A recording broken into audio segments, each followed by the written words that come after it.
c'est peut-être... Mesdames, messieurs, bonsoir.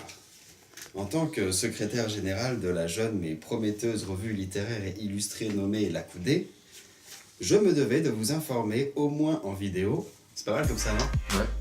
Camille Régnier, Jimmy Poulot-Casajou, vous êtes, comme on l'a dit, secrétaire général, président de la revue et plus, il y a directeur de publication. Directeur C'était de directeur de publication.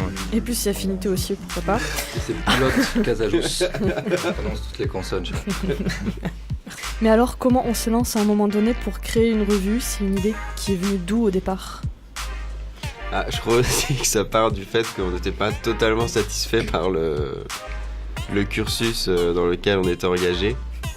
Et on a senti qu'il fallait peut-être faire le truc nous-mêmes pour justement avoir l'impression d'avancer un peu plus vite, quoi. Quand on observe votre premier numéro, on doit reconnaître que c'est un objet qui vaut le coup d'œil. Alors pour ceux qui ne voient pas, c'est assez joli. Il fait 85 pages, une quinzaine de textes, quasiment autant d'auteurs et d'illustrateurs différents. C'est un vrai livre d'auteur qui pèse son poids et cousu main, il paraît. Il est cousu, il est plié main. Tout est fait de A à Z. On commande le papier et après tout est plié à la main, cousu à la main, découpé à la main. Pourquoi je le trouve pas ce fichier là ? Vous avez l'impression que ça donne plus de valeur aussi au contenu du fait que ça soit une revue papier plutôt qu'une revue internet.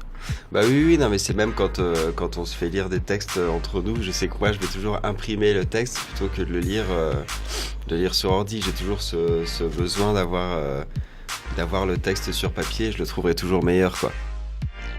Le premier numéro donc de La Coudée qui est avec nous ce matin, il est sorti en mars 2017 si je me trompe pas. C'est ça. Ouais. Depuis le numéro 2 a vu le jour et La Coudée est sur le point d'émettre son numéro 3. Si je me trompe, vous me le dites. Sur la page Facebook de la revue, il est mentionné qu'elle a été pensée pour être, je cite, un objet littéraire de qualité. Donc littéraire qui ne signifie pas du tout être dépourvu d'humour caustique si l'on s'en tient tout simplement à votre campagne Kiss Kiss Bang Bang de l'an dernier. Puisque vous accostez vos lecteurs, ainsi j'ouvre les guillemets. Figurez-vous un comptoir de pub, mais littéraire, une revue dans laquelle on rentre, comme dans un bar, imaginez-vous, et venez descendre une bonne nouvelle, sirotez un petit poème, enquillez les récits de vie et de voyage, ouvrez une recette que vous garderez pour plus tard, hasardez un crochet coupable par votre horoscope. Vous pensez qu'il est important de pratiquer justement autant le détournement, l'humour que le sérieux pour faire un objet littéraire une revue littéraire de qualité ? Oui. À vous de jouer. On y va ? Je commence. Donc si toi aussi on t'appelle le Poitou-Charentes, je te dédicace cette silhouette qui s'appelle Celui qui n'est pas gros. Non, bien sûr que non, il n'est pas gros. D'ailleurs, si on pensait ça, ce ne serait sûrement pas à cause des bourrelets qui dégueulent de son t-shirt dès lors qu'il soulève le bras à plus de 90 degrés. Non, bien sûr que non. C'est uniquement parce qu'il donne l'impression d'aimer la vie. Pour sûr d'être un bon vivant. Si sa chair est agitée de soubresauts chaque fois qu'il rigole, c'est évidemment parce qu'il rit de toute son âme.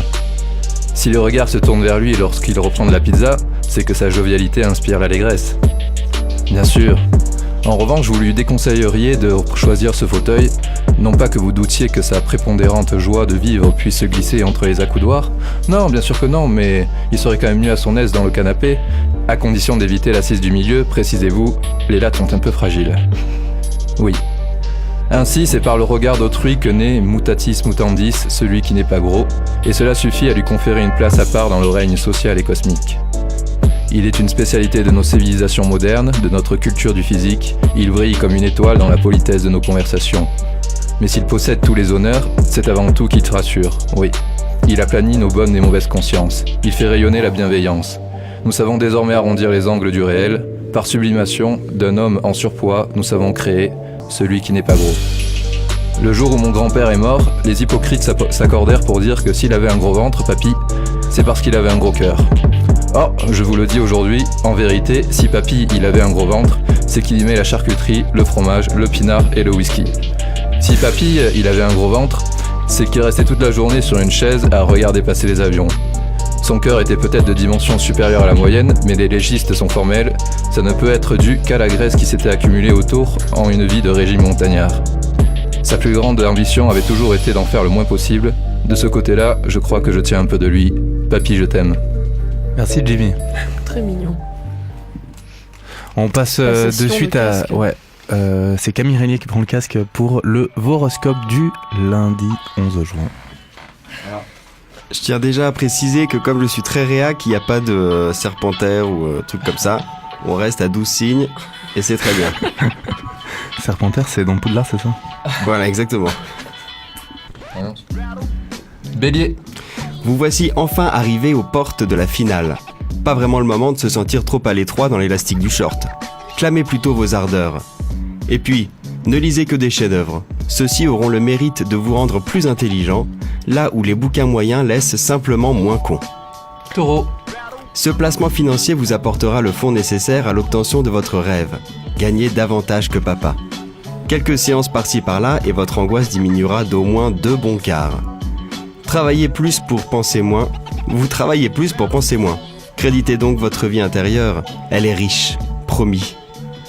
Gémeaux. La brume allergique à travers laquelle vous errez chaque matin depuis bientôt 2 mois n'excuse pas tous vos comportements conjugaux. Des gens très bien sont aussi sensibles aux assauts du pollen. Le poids de toutes ces responsabilités se lit sur votre ventre.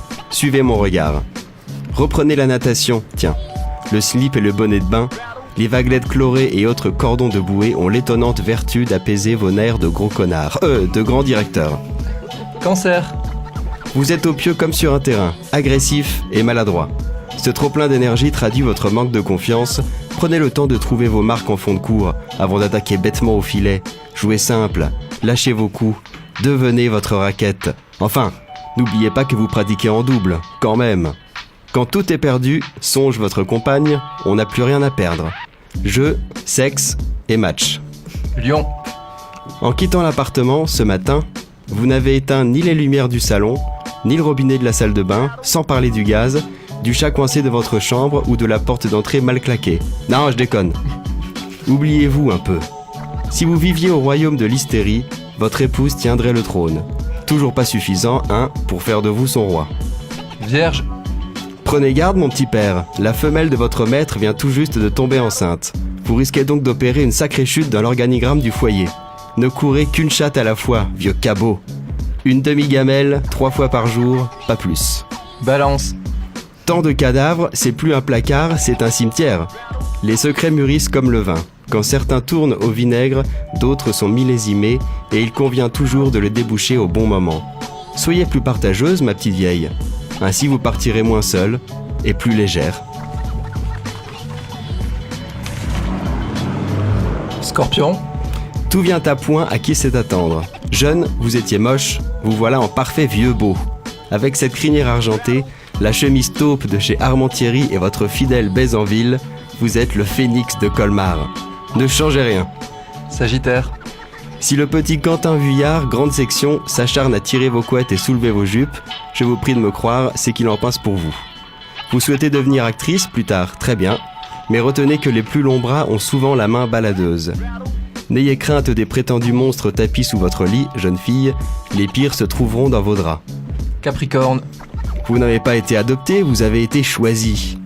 Vous disséquez comme un scientifique borgne les motifs de vos tourments amoureux, alors que secrètement vous convoite une femme des plus généreuses, dans tous les sens du terme. Ne cherchez pas si loin, votre bonheur est dans le pré. Verseau. Évidemment qu'on vous demande de rendre des comptes, vous êtes trésorier, non ? Ce vilain bruit qui gratte, rampe et agite vos nuits n'a rien à voir avec le voisinage. C'est votre mauvaise conscience qui cherche à vous joindre. La stricte vérité a ceci de semblable avec la mer normande, qu'une fois dedans, elle est presque bonne. Poisson. Pas de panique, madame. Votre enterrement se déroulera sans encombre. Vous pouvez mourir sur vos 2 oreilles. Astuce. Pour éviter que votre progéniture ne s'arrache l'héritage, léguez le tout à une quelconque œuvre caritative. Ça leur fera les pieds et vous passerez pour la meilleure des enfoirés. Pensez à envoyer des cartes. Réchauffez le cœur de ceux qui restent. Merci à Coudé. Merci les garçons. Allez, on s'enchaîne. Petite pause musicale avec Mondkopf, God's Gonna Cut You Down.